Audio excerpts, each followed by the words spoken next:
شهد الله أنه لا إله إلا هو والملائكة وأولو العلم قائما بالقسط لا إله إلا هو العزيز الحكيم.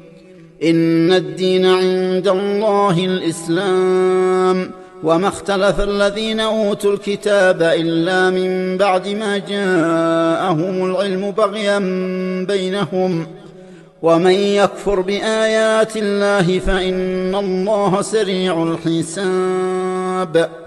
فإن حاجوك فقل أسلمت وجهي